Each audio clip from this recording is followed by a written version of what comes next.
Chapter 4 Light on Values, Spiritual and Material. It is an old-time axiom that everything has its price. Everybody knows this commercially, but how few know it spiritually. Business consists of a mutual interchange of equitable values. The customer gives money and receives goods, and the merchant gives goods and receives money. This method is universal and is regarded by all as just. In spiritual things, the method is the same, but the form of interchange is different. For material things, a material thing is given in exchange. Now these two forms of exchange cannot be transposed. They are of reverse natures, and remain eternally separate. Thus a man may bring money to a shop and ask for food, or clothing, or literature, and he will receive goods to the value of his money. But if he were to take $1 to a teacher of truth, and ask to be supplied with $1's worth of religion, or righteousness, or wisdom, he would be told that those things cannot be purchased with money, that their spiritual nature excludes them from business transactions. The wise teacher, however, would also tell him that these spiritual necessities must be purchased. Though money cannot buy them, they have their price, and something must be parted with before they can be received. In a word, instead of offering money, he must offer up self, or selfishness.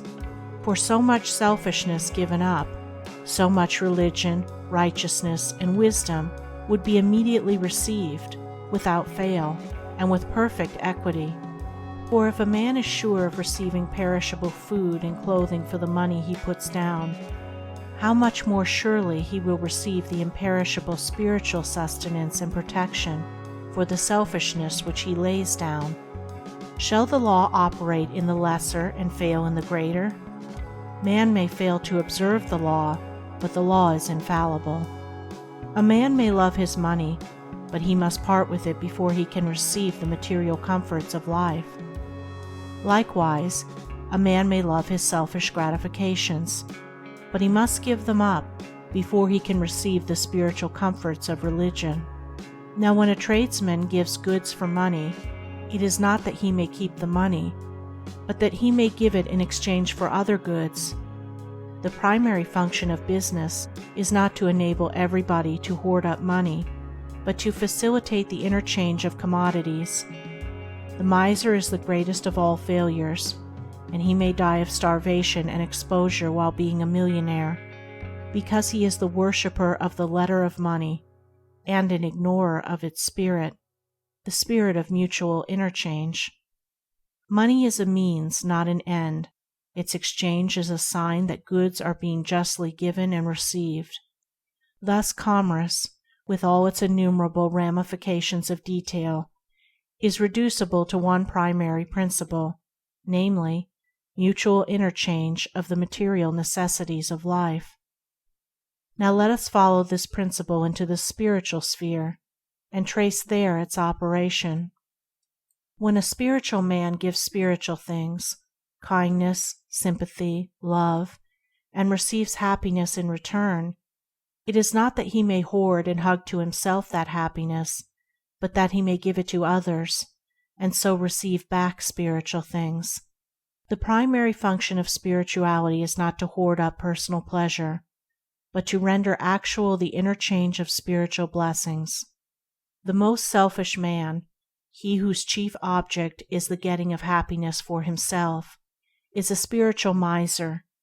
His mind may perish of spiritual destitution, though he be surrounded with the objects which he has obtained to pander to his pleasure, because he is worshipping the letter of happiness and is ignoring its spirit, the spirit of unselfish interchange. The object of selfishness is the getting of personal pleasure or happiness. The object of religion is the diffusion of virtue. Thus religion, with all its innumerable creeds, may be resolved into one primary principle, namely, mutual interchange of spiritual blessings. What, then, are spiritual blessings? They are kindness, brotherliness, goodwill, sympathy, forbearance, patience, trustfulness, peacefulness, love unending, and compassion unlimited. These blessings, these necessities for the starving spirit of man, can be obtained, but their price must be paid. Unkindness, uncharitableness, ill will, hardness, ill temper, impatience, suspicion, strife, hatred, all these, along with the happiness, the personal satisfaction which they give, must be yielded up. These spiritual coins, dead in themselves, must be parted with, and when parted with, there will be immediately received their spiritual counterparts, the living and imperishable blessings to which they are a means and of which they are a sign. To conclude, when a man gives money to a merchant and receives goods in return, he does not wish to have his money again. He has willingly parted with it forever and is satisfied with the exchange. So when a man gives up unrighteousness in exchange for righteousness, he does not wish to have his selfish pleasures back again. He has given them up forever and is satisfied and at peace. Thus also, when one bestows a gift, even though it may be a material gift, he does not look for the receiver to send him back its value in money, because it is a spiritual deed and not a business transaction.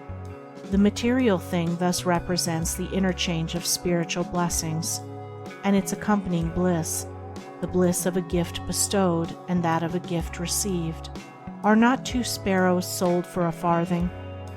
Everything in the universe, every object and every thought, is valued.